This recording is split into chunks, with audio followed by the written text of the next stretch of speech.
So just one quick thing before we get into the review. I was going to have a review for Outriders coming out this week instead, but because I was being a lazy SOB, I ordered it on Amazon and they've screwed the pooch when it comes to the shipping. Was supposed to be here on the 1st, then the 3rd, now the 4th or 5th, so I don't really have a lot of time to sink into it, so you get this review instead and you'll get Outriders eventually. Welcome to Voodoo Whiskey Gaming, and this is my late review of Sherlock Holmes Crimes and Punishments. I played it on the Xbox Series X via backwards compatibility because it's available on the Xbox One, Xbox 360, PS3, PS4, and I'm assuming PS5 via backwards compatibility. It's also available on the PC. So you play as Sherlock Holmes, and occasionally Watson, and at one point their dog, but primarily you play as Sherlock Holmes. The story is made up of separate crimes, and there's theoretically an overarching story about a terrorist organization that is trying to overthrow the government, but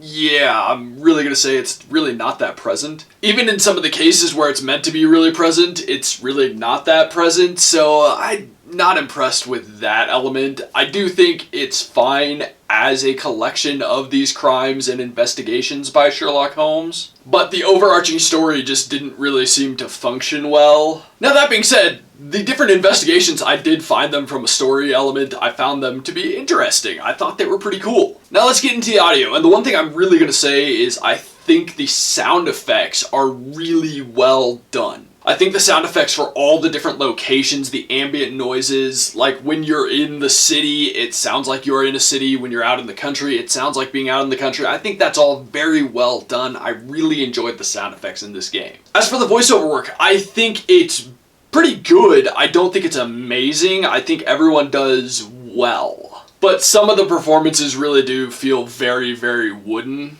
and so it's noticeable. As for the music, I think the music fits the game very well. I don't necessarily think it's going to be the most memorable thing ever, but when you're playing the game, the music does work very well with it. Now, as for the gameplay mechanics and whatnot, this is a third-person kind of puzzle-solving adventure game, I guess? Like the old point-and-click adventure style game, except for not point-and-click. One thing I do like, I will say right now, is you can go into first-person, which can really help you look around the areas, because sometimes in the third person, it's a little finicky trying to focus on what you're trying to focus on. And admittedly, I didn't discover that until later in the game, which I'm gonna say in the controls part, I'm gonna address that a bit. I do think it's really cool exploring all the environments, looking at all the clues, investigating the clues. You then run experiments on some of them, and that can be really important, like really major, take up a lot of time in certain cases running through experiments. But you get to investigate, you get to interrogate, you get to look at the people and see like different information that Sherlock Holmes would see off of them, and you get to pick that out. And this game is basically made up of a ton of little mini games, and not necessarily branching dialogue, but you get to pick what you want to ask them next,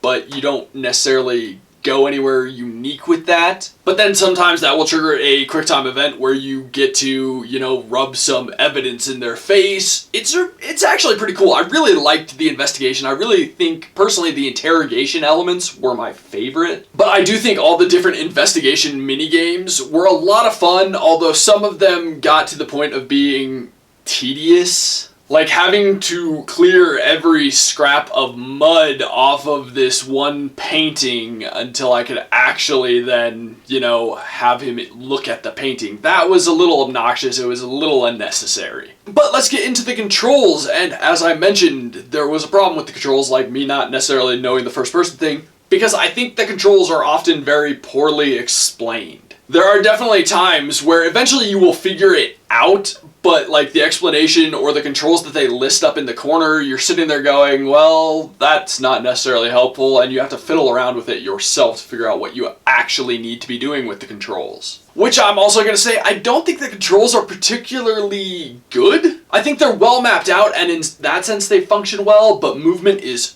painfully clunky. The camera is okay. When you're running everything in third person, the camera can be a pain in the ass to get it to look at what you need it to look at, as well as some of the puzzles, like you're sitting there trying to finagle things and they just won't come together, and it just, I don't know, something about the controls, they just don't work as well as they should. There are also times where the buttons don't necessarily respond like you would want them to. Maybe I was just overly, hitting the buttons too soon, but there were definitely times where it was like, no, this needs to happen. Why isn't this happening? So I gotta say, the controls are probably the biggest letdown of this game. I was really disappointed with how shit they were, to put it simply. But let's get into the visuals, and this isn't a brand new game, so it doesn't look amazing. It does have a bit of a weird visual style where it seems like it's going for hyper-realistic, but it's a near miss. So everybody looks just a little not quite right, but at the same time, there is a good amount of detail in the game, which was impressive, and I liked that. And I do like the different environments they put you in. I do like the added little details while you're exploring, while you're investigating. I think that's all very well done. I think they did a good job building a world. I mean, it's based on a real place, obviously, but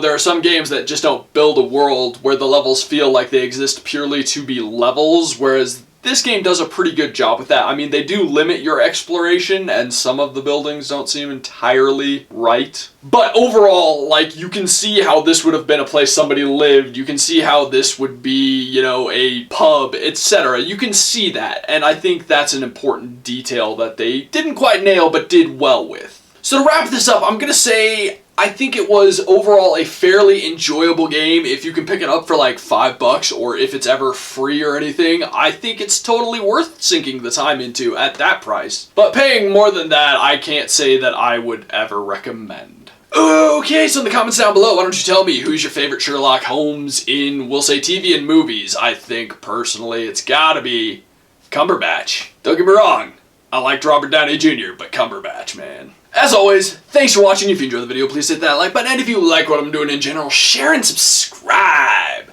Have a good one.